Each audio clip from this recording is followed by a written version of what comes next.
Hydrocephalus is the buildup of fluid from, I just forgot what I was saying, sorry. Okay, I want to redo that. I do that so often. When I first found out I was pregnant with twins, I actually found out I was pregnant with triplets. And we were pregnant with triplets for the first 3 months, and then just the third just kind of stopped. It was hard to know for them even doing their ultrasounds. It was really difficult. I had ultrasounds every week, and every week something different was wrong with them because they couldn't quite tell.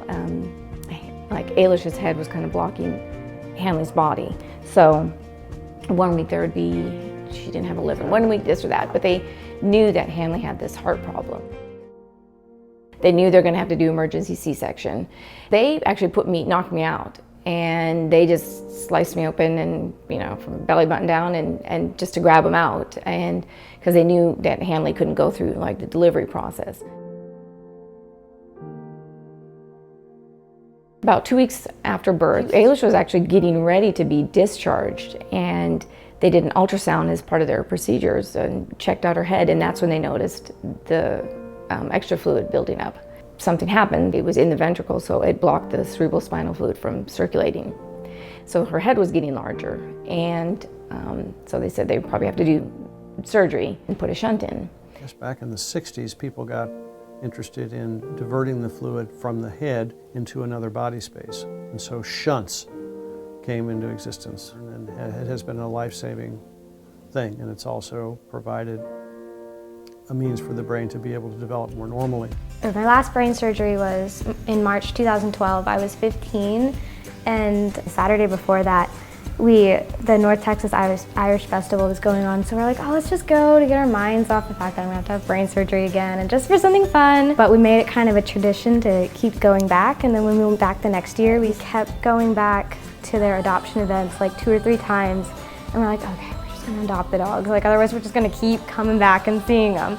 So we adopted them, and Clyde got sick, so we took both of them to the vet. So he's like, well, Clyde has a heart condition, and I'm pretty sure Bonnie has hydrocephalus too, but I think you should take her to a neurologist or a neurosurgeon to get that checked out. So we did, and she had MRIs and CAT scans, and we have papers saying that she has hydrocephalus too. So here we are with 2 dogs that are exactly like my twin sister and I, which I think is really cool. If I was to advise parents today, especially coming home with a child that's had a birth defect, right? Because you hear that word defect, but you know what? They had a birth defect, but your child's not defective, and you already know that, right?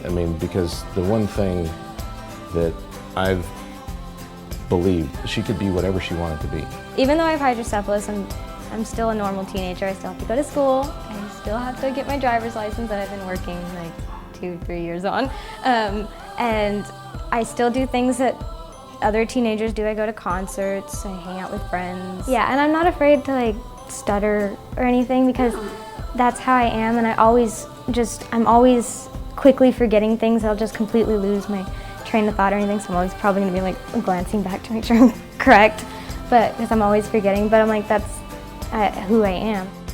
We've been supporting March of Dimes through March for Babies as Team Eilish in honor of Hanley for 8 years now. Having the March of Dimes and having this type of not only research, to help bring about changes in the medical side of it, but also just the support groups, the places that you can go to while it's occurring to you, and starting them off in the best possible way, helping them overcome things that are nobody's fault. It just occurs. I continue to support the March of Dimes because if I wasn't born premature, I wouldn't have developed hydrocephalus and need 8 surgeries, and 6 of them were brain surgeries, and all the little things that I have going on. And also for the families, like it sucks to go through losing a child, and as my mom tells me, I don't want to ever have to experience that.